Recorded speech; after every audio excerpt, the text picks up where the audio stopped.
Part 1 में इतनी सारी बुक हो गई, मतलब अब पार्ट 2 हो गया। अब या इसी में ही अगर पार्ट 1 पार्ट 2 हो जाता है तो फिर उसके बाद जो बुक्स और भी हैं, जो भोपाल में बुक्स हैं मतलब जहाँ पर हैं, तो उनके बारे में फिर एक और वीडियो बनाना होगा।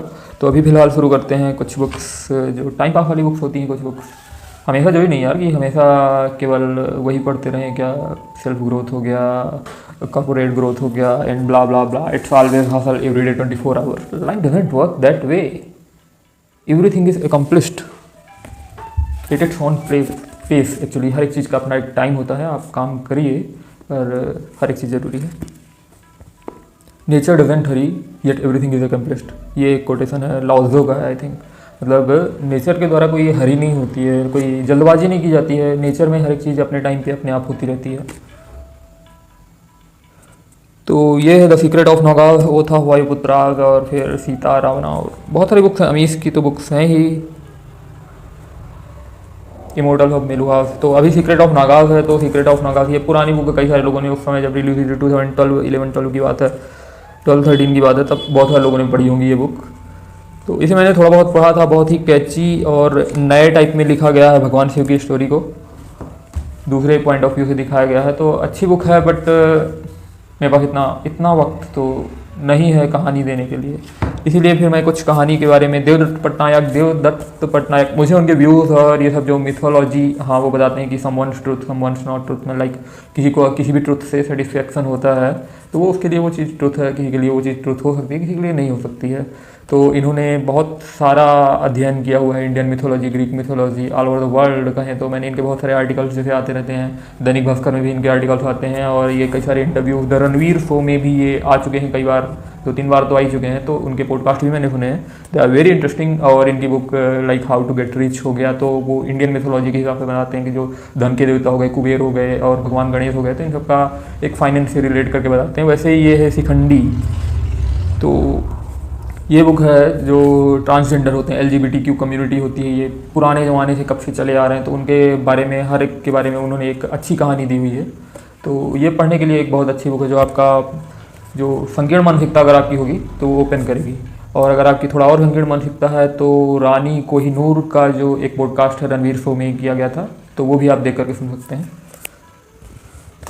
और बाकी देवदत्त पटनायक की और भी बहुत सारी बुक्स हैं, वो मैथोलॉजीज़ के कई सारे आयामों के बारे में बहुत ज़्यादा कनेक्ट करके बताते हैं, तो वो बहुत अच्छा लगता है मुझे। पर केवल वही ज़रूरी नहीं है, अगर आप कुछ और भी पढ़ सकते हैं, ऐसा नहीं है। आप थोड़ा अपने विचारों को थोड़ा खोल करके पढ़ें। देवदत्त पटनायक को कुछ ऐसा ना माने कि देवदत्त पटनायक ने कुछ ऐसा वैसा आपके धर्म को झूठ बताया, ऐसा कुछ नहीं है। फिर ये सब बुक हो गई, कुछ बुक होती हैं जैसे like world's most loved short stories, तो ये बुक्स बहुत सही होती हैं। मतलब छोटी छोटी स्टोरीज होती हैं, स्टोरीज़ का कलेक्शन होता है, कभी भी एक आधी स्टोरी पढ़ लो तो थोड़ा मूड रिफ्रेश हो जाता है। रात को सोने से पहले आप शॉर्ट स्टोरीज पढ़ सकते हैं। फिर खुशवंत सिंह का नाम तो सबने सुना होगा। खुशवंत सिंह के नॉवेल्स हो गए, लोग पढ़ते हैं कॉलेज टाइम में, नॉवेल्स पढ़ते हैं, train to Pakistan and this lot. But best Indian short stories volume 1 and 2, short stories वाली बुक जब मुझे दिखती हैं तो मैं खरीद लेता हूँ। मैंने सारी शॉर्ट स्टोरीज नहीं पढ़ी हैं, कुछ कुछ पढ़ी हैं और आगे भी पढ़ूंगा जैसे भी वक्त मिलेगा। बट शॉर्ट स्टोरीज वाली बुक सही होती हैं, अगर आपको भी खरीदना चाहिए, कहीं मिले तो खरीद ही लो। और गिफ्ट देने के लिए भी सही है। बुके देते हो यार 150-200 रुपये का, जिसमें फूल होते हैं, वो एक आध दिन में क्या लोग लेते हैं, लेके ऐसे फेंक देते हैं, तो उसकी जगह आप बुक दे दो यार। Like you can gift me books also, मतलब मैं ये नहीं बोल रहा कि मुझे ही गिफ्ट करें, दूसरों को गिफ्ट कर सकते हैं। फिर बात आती है the shooting star. Oh my god, Sylvia Nath the shooting star. It's really an inspiring story की एक लड़की होती है जो हिमाचल में रहती है, एक नॉर्मल अपर मिडिल क्लास, सभी लोग मिडिल क्लास से ही हैं भाई, ठीक है, आपने बहुत स्ट्रगल किया, ओके। अच्छी बुक तो मैं नहीं कहूँगा यार, लिटरली यार ये बुक बोरिंग थी, मतलब मुझे जितना एक्सपेक्ट था उस तरह से एक्सपेक्टेड नहीं थी। और दूसरी बात ये थी इस बुक का बोरिंग लगने का, ये भी कह सकते हो कि मैंने इसे एयरपोर्ट पे खरीदी थी, तो कंपेरेटिवली मुझे महंगी पड़ी थी ये बुक। लाइक मैं इतना ज़्यादा पैसा नहीं पे करता हूँ, क्योंकि ट्रू कॉस्ट नाम की एक चीज़ होती है ना, आपको पता होता है कि ट्रू कॉस्ट कितनी होती है। आप जैसे कई सारी चीज़ें खरीदते हो तो आपको पता हो जाता है, तो बुक्स के मामले में है। और शॉपिंग के मामले में भी मुझे शॉपिंग करने में बहुत मज़ा आता है, बुक्स की शॉपिंग करने में स्पेशली। तो मुझे पता होता है कि like 300 bucks but it's not worth it. केवल पैसे और बट कंटेंट की भी बात होती है, तो कंटेंट तो मुझे नहीं लगा वैसा। आई एम सॉरी, किसी को बुरा लगे तो उसके लिए मैं कुछ नहीं कहूँगा, आप खुद ही पढ़ करके देख सकते हैं। रस्किन बॉन्ड की बुक, हाँ ये बुक्स भी मैंने खरीदी थी। हाँ कंपेरेटिवली मैंने न्यू खरीदी तो मुझे कंपेरेटिवली महंगी पड़ी, but they are worth it. Like Ruskin Bond is the level man. मतलब रस्किन बॉन्ड के पहले भी कभी कभार आर्टिकल्स आते थे, दैनिक भास्कर में भी आर्टिकल्स आते थे। अंग्रेजी न्यूज़पेपर नहीं पढ़ते हैं, हाँ नहीं पढ़ते हैं, क्योंकि घर में कोई नहीं पढ़ता है तो हम अलग से अंग्रेजी कहीं को जाने। तो रस्किन बॉन्ड का यार मतलब है यार, उसका तरीका क्या बताएं। पटपोरी, इसमें कई सारी स्टोरीज़ का संकलन है। और हिमालयन टेल्स, मतलब अगर आप कहीं ट्रैवल कर रहे हो, ट्रेन में हो और कहीं दोस्तों के साथ जा रहे हो, तो जैसे आप ट्रेन में जाते हैं तो ये this is a must books यार। मतलब कोई ट्रैवलर हो या कुछ भी हो तो उनके लिए ये बुक मस्ट है। उन्हें आप गिफ्ट करिए ये बुक, वो बहुत ही अच्छा महसूस करेंगे पढ़ के। छोटी छोटी स्टोरीज़ हैं, बहुत ज़्यादा टाइम नहीं लगता है पढ़ने में। और स्टोरीज़ में एक ट्विस्ट है, एक कहें एक अलग तरह का ट्विस्ट है। मतलब अंत कुछ आप जो एक्सपेक्ट नहीं करते वो हो जाता है। तो this is really surprising factor, जिसको बोलते हैं थ्रिल बोलते हैं। तो वो चीज़ें हैं इन बुक्स में। और उनका जो राइटिंग स्टाइल है बहुत सिंपल है, बहुत सही है। ज़रूरी नहीं है कि ये केवल छोटे बच्चों के लिए नहीं है, आप भी पढ़ सकते हैं, आप भी पढ़िए। इतने अच्छी बुक्स हैं, तो मस्ट एक्सपीरियंसेस यार। ये तो क्लास 11th 10th 11th की है इंग्लिश की बुक। इसमें प्रॉस एंड पोएट्रीज़ हैं। मेरे को थोड़ा बहुत पोएट्रीज़ पढ़ना, हिंदी इंग्लिश दोनों में पसंद है, तो बस ये है यहाँ पर। अब आते हैं नेक्स्ट सेक्शन की तरफ। ये हो गया, ओ माय गॉड, सिद्धार्थ भाई हरमन अरे Hesse one of my friend Jayprakash Yadav recommended it to me. इसको मैंने थोड़ा ही पढ़ा हुआ है, ये थोड़ा ही पढ़ा हुआ है, अभी पढ़ूंगा। भगवान बुद्ध के बारे में मैंने ओशो से बहुत ज़्यादा सुना हुआ है, पर फिर भी पढ़ना तो बनता है। ये बुक पढ़ूंगा तभी इसके बारे में पता चलेगा। Ignited mind, doctor APJ Abdul Kalam, of course always the hero of India. APJ Abdul Kalam, wings of fire पढ़ी थी उनकी। इग्नाइटेड माइंड भी कॉलेज टाइम में पढ़ी थी। ये हालांकि दूसरी कॉपी है, ये तो नई रखी हुई है। कॉलेज टाइम मैंने किसी फ्रेंड से मांग करके पढ़ी थी। तो उन्होंने कई सारी बुक्स रिकमेंड की हैं, उन्होंने अपने लाइफ के बारे में जो चीज़ें बताई हैं, तो वो सब बहुत अच्छा है। APJ Abdul Kalam, wings of fire भी आपको पढ़ना चाहिए। Diary of a young girl, ये एक लड़की एने फ्रैंक की कहानी है, जो Germany concentration camps, Hitler, second world war, आपको कुछ याद आ रहा हो तो उसके बारे में कहानी है। सर्वाइवल के बारे में कहानी है। Diary of a young girl, मतलब इसमें कुछ भी ऐसा एडिटेड नहीं है, just daily diary of a girl like you are a wannabe father और समथिंग। तो और उसके अलावा भी आपको जनरली भी आपको अगर पढ़ना है तो आपको ये चीज़ तो पढ़नी चाहिए। ये बुक, खुद डायरी नहीं लिखते हैं लोग, मैं भी नहीं लिखता हूँ डायरी। मतलब पहले थोड़ा बहुत ऐसे रैंडम डायरी मेंटेन करते हैं, कई लोग PC में लिखते हैं, कंप्यूटर में भी थोड़ा बहुत लिखते हैं, कई लोग पॉडकास्ट रिकॉर्ड करते हैं, recording their own life on like vlogging, their lot of ways. लिखना एक अलग चीज़ होती है। ये बुक, ये तो आप पढ़ ही सकते हैं लाइक, और किसी गिफ्ट भी कर सकते हैं। ये बुक मुझे भी पढ़नी है यार, मैंने भी नहीं पढ़ी हुई है। क्यों झूठ बोलूँगा यार कि लाइक दूसरे लोगों की तरह कई सारे लोग होते हैं कि हर बार के पीछे बहुत सारी बुक्स रख लेंगे, फिर आगे कुछ भी ज्ञान देते रहेंगे और कुछ भी बताते रहेंगे। जो बुक मैंने पढ़ी है तो पढ़ी है, नहीं पढ़ी है नहीं पढ़ी है। द रिलेटिविटी, अल्बर्ट आइंस्टीन और Stephen Hawkins, the theory of everything. Stephen Hawkins की ब्रीफ हिस्ट्री ऑफ टाइम है, इनकी एक मूवी भी बन चुकी हुई है, थ्योरी ऑफ एवरीथिंग की मूवी का भी नाम है। तो ये चीज़ है, अगर आप क्वांटम मैकेनिक्स, जनरली होता ही है थोड़ा बहुत interest, string theory, quantum mechanics, और इनमें थोड़ा बहुत धीरे धीरे इंटरेस्ट आता जाता है। क्लास 11th में जब आप अल्बर्ट आइंस्टीन का नाम सुनते हो, equal MC² the famous equation का नाम सुनते हो, तो इन सब के बाद आपका जब इंटरेस्ट आता है और धीरे धीरे आपको ये, और फिर साथ में आप जो फिलोसफी पढ़ते हो तो ये चीज़ें कनेक्टेड लगने लगती हैं। मतलब शुरू में जैसे मैं बहुत ज़्यादा साइंस रिलेटेड था, कि science is like my core subject, science and mathematics. बाकी सब्जेक्ट में भी मैं अच्छा था, पर ऐसा था कि लाइक मैं भगवान को नहीं मानता था। लिटरली मैं भगवान को नहीं मानता था। क्लास 10th 11th में भगवान को बिल्कुल भी नहीं मानता था। मानने ना मानने की बात नहीं होती है, मानने और जानने में बहुत फ़र्क होता है। फिर आप फिलोसफीज पढ़ते हो, थोड़ा बहुत एक्सपीरियंसेस, और ये सब चीज़ें आपको लिटरली आपको बताती हैं कि देयर इज समथिंग बियॉन्ड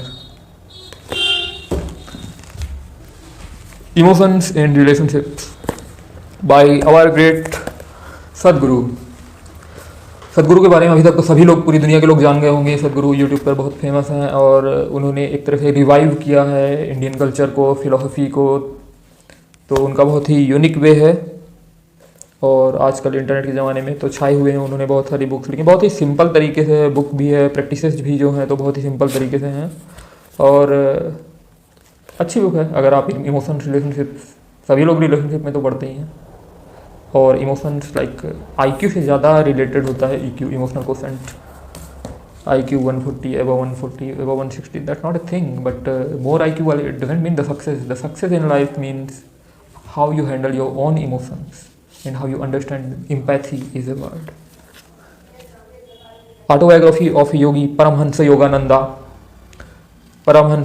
कद्दू के कारनामे, oh no offence with Acharya Prashant, कई सारे लोगों ने रिकमेंड की है, स्टीव जॉब्स ने भी रिकमेंड की है। स्टीव जॉब्स यहाँ पे भी आया था, इंडिया आया था, थोड़ा हरे कृष्णा ग्रुप के साथ रहा था। तो ये बुक मैंने पढ़ी थी कुछ साल पहले, मैंने ये बुक पढ़ी, हाँ ये बुक मैंने पूरी पढ़ी है। शुरू में बहुत डर लगता है ना कि लाइक बहुत भारी, अंग्रेजी बड़ी भारी है या ऐसा कुछ है, तो ऐसा नहीं है, उतनी भारी भी नहीं है। आप थोड़ा भरोसा करके आप पढ़ेंगे तो इट्स ए स्टोरी। लाइक आपको ट्रेवलिंग पसंद है, ये सब चीज़ें पसंद है, तो दिस इज़ ए मस्ट। तो जीवन के बारे में थोड़ा बहुत जानना है, बीच में थोड़ा रिवाइज करते रहिए। कई बार होता है हम बुक्स को एक बार पढ़ते हैं फिर रिवाइज नहीं करते हैं, तो मैं कहूँगा कि बुक्स को रिवाइज करना बहुत ज़रूरी है। रिवाइज करने का मतलब होता है कुछ बुक्स होती हैं जिन्हें बार बार पढ़ना चाहिए, लाइक आपको बार बार उन्हें रिवाइज करना चाहिए, तभी आप उसको अपनी लाइफ में कुछ परसेंटेज ला सकते हो। कई बार होता है कि जैसे कुछ बुक मैंने 4-6 साल पहले पढ़ी, फिर बाद में जब मैं दोबारा देखता हूँ तो उसके एक नए पॉइंट ऑफ व्यू उभर के आते हैं। रीडर के साथ बुक के नए पॉइंट ऑफ व्यू उभर के आते हैं। जैसे जैसे रीडर का इवोल्यूशन होता है, वैसे वैसे बुक की जो समझ होती है उसका भी इवोल्यूशन होता है। Prophet by Khalil Gibran, no offence, of course ये बहुत फेमस बुक है। खलील जिब्रान भी बहुत फेमस है। मैं नहीं जानता खलील जिब्रान को, लिटरली नहीं जानता। मैंने ये थोड़ी बुक पढ़ी थी, मुझे बहुत बोरिंग लगी, नहीं होता मेरे से। मैं क्योंकि इसके पहले मैंने जलालुद्दीन रूमी को सुना हुआ है, इसके पहले मैंने जलालुद्दीन रूमी और उसके अलावा ओशो को भी सुना हुआ है, सदगुरु को सुना हुआ है, स्वामी विवेकानंद को सुना हुआ है, तो ये उनके सामने तो मुझे नहीं लगती है बुक। सॉरी, नो ऑफेंस, पर किसी को लेना हो ले सकते हैं। सतना में है, सतना मध्य प्रदेश। श्रीमद् भगवद गीता यथारूप, कृपाकृष्ण मूर्ति श्रीमद श्री एसी भक्ति वेदांत स्वामी प्रभुपाद जी। इस्कॉन टेम्पल्स आप जानते होंगे, international for Krishna consciousness, centre for Krishna consciousness. तो ये यथारूप है श्रीमद् भगवद गीता, ये बहुत अच्छी बुक है। भगवद गीता सभी को पढ़नी चाहिए। आप ऐसा कर सकते हैं कि लाइक रोज़ सुबह जब उठें तो एक श्लोक पढ़ लें। मैं क्यों झूठ बोलूँ यार, मैंने भी ऐसा पूरा ऐसा नहीं पढ़ा, थोड़ा बहुत पढ़ा है। मैंने शॉर्ट वर्जन पढ़ा हुआ है और कुछ लेक्चर्स अटेंड किए थे, बट यस ये भी मुझे पढ़नी है। Like this is a life time book collectable. फिर हो गई कृष्णा, भगवान कृष्ण के लाइफ के बारे में overall, this is the book. ये है ग्रंथ और ये स्टोरी फॉर्म में है, बहुत अच्छा लिखा हुआ है, बहुत अच्छी इंग्लिश है। ये भी हिज डिवाइन ग्रेस इसी भक्ति वेदांता स्वामी प्रभुपाद के द्वारा लिखी हुई है। The supreme personality of God head Krishna. जरूरी नहीं कि आपको किसी धर्म या किसी में विश्वास करने की जरूरत है, आप शुरू कर सकते हैं, आप पढ़ सकते हैं। You will really feel that the level किस तरह से जो चीज़ें लिखी हुई हैं बहुत अच्छी तरह से लिखा हुआ है। मैंने थोड़ा बहुत इसे पढ़ा हुआ है, कुछ चैप्टर्स पढ़े हैं और आगे भी पढ़ना है। फिर ये है हिंदी में वाल्मीकि कृत रामायण, ये भी कृष्णा कॉन्शियसनेस से है। इनमें बहुत ही फोटोज इलस्ट्रेशंस जो हैं इनके बहुत अच्छे इलस्ट्रेशंस हैं, अगर आप देख पा रहे हो तो। एसी भक्ति वेदांत स्वामी प्रभुपाद, और ये पूरी हिंदी में कहानी है, पूरी रामायण की कहानी है हिंदी में, बहुत ही सरल शब्दों में लिखी हुई है। जनरली क्या होता है कि अगर हिंदू धर्म में हम देखा जाए तो घरों में क्या होता है, कल्चर होता है कि हम रामायण के 5 दोहा पढ़ते हैं, डेली पढ़ते हैं।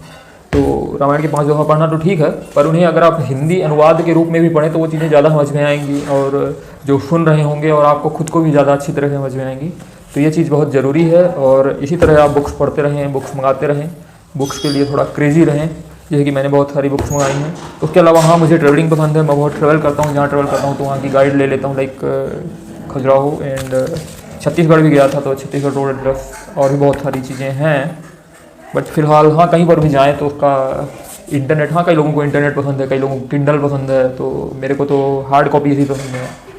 तो इसीलिए स्टे ट्यून्ड और सुनते रहें आगे भी, और बुक्स के कलेक्शन के बारे में बताऊंगा। शुरू में जो मैंने बुक्स बताई तो जैसे गिव एंड टेक हो गई, ये तो मस्ट ही है give and take corporate life के लिए, और बाकी बुक्स तो हैं ही, आप अपने हिसाब से और भी बुक्स एक्सप्लोर कर सकते हैं। जब आप पढ़ेंगे तो एक्सप्लोर करेंगे, किसी भी फील्ड में जब आप जाते हैं एक्सप्लोर करते हैं तो आपको आगे पता चलता जाएगा कि आपको दिशा मिलती जाती है अपने आप। तो यही अनुग्रह है कि आप लोग थोड़ा शिक्षित बनिए। And thanks for spending time with me. मेरे साथ इतने धैर्य के साथ जुड़े रहने के लिए बहुत बहुत धन्यवाद। Stay tuned and always let's grow together. Thank you.